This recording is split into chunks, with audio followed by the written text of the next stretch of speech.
ಡಿ.ಕೆ. ಶಿವಕುಮಾರ್ ಅವರು ರಾಜ್ಯದ ಸಿಎಂ ಆಗಿ ಪದಗ್ರಹಣ ಮಾಡಿದಾಗ್ಲಿಂದಲೂ ಕೂಡ ಸಿದ್ದರಾಮಯ್ಯ ಅವರು ಎಲ್ಲೋ ಕಳೆದು ಹೋಗಿದ್ದಾರೆ ಅನ್ನುವಂಥದ್ರ ಬಗ್ಗೆ ಒಂದಷ್ಟು ಮಾತುಗಳು ಕೇಳಿ ಬರ್ತಾನೆ ಇವೆ. ಪಕ್ಷದಲ್ಲಿ ಅವರನ್ನ ಕಡೆಗಣನೆ ಮಾಡಲಾಗ್ತಾ ಇದೆ ಅನ್ನುವಂಥದ್ರ ಬಗ್ಗೆನೂ ಕೂಡ ಕೆಲವೊಂದಷ್ಟು ಆರೋಪ ಇದೆ.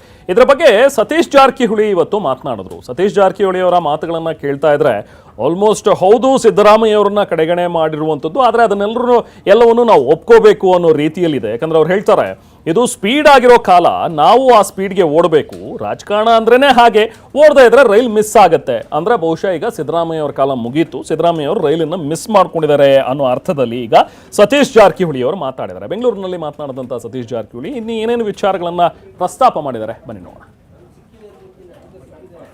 ಸೈಡ್ಲೈನ್ ಎಲ್ಲ ಪಕ್ಷದಲ್ಲಿ ಇರೋದೇ ಇದು. ಒಬ್ಬನಿಂದ ಹಾಕಿದೆ ರಾಜಕಾರಣಿ ಮುಂದೆ ಮಾಡೋದು ಆ ಥರದ ಸಿದ್ಧಾಂತ ಅದು. ನಾವು ಕೂಡ ಅಟ್ಟೆ ಸ್ಪೀಡ್ ಓಡಬೇಕು ಅಂದರೆ ನಮ್ಗೆ ಸಿಗುತ್ತೆ. ಟ್ರೈನ್ ಓಡಾಡ್ತಾರೆ ಹಂಗೆಲ್ಲ ಹತ್ತಬೇಕಿದು. ಇಲ್ಲೇ ಮನೆಯಲ್ಲಿ ಕೂತ್ರೆ ಹೋಗ್ತಾರೆ ಗಾಡಿ ಹತ್ತಿ, ನಾವು ಹತ್ತಬೇಕು. ಹಂಗೆ ಅದು. ನೀವು ನಾನು ಭಾಳ ಲೀಡರು ನಾನು ಅಂದ್ರೆ ರಾಜಕೀಯ ಕೇಳೋಲ್ಲ, ಹಂಗೆ ಬದಲಾವಣೆ ಆಗ್ತಾ ಹೋಗ್ತಿರ್ತೈತಿ. ಸೊ ನಾವು 20 ವರ್ಷದಲ್ಲಿ ನೋಡೋಂಥ ಲೀಡ್ರ್ ಇವತ್ತು ಯಾರೂ ಇಲ್ಲ.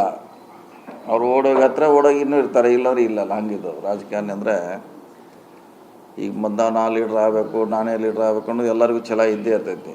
ನೀವು ಓಡಬೇಕು.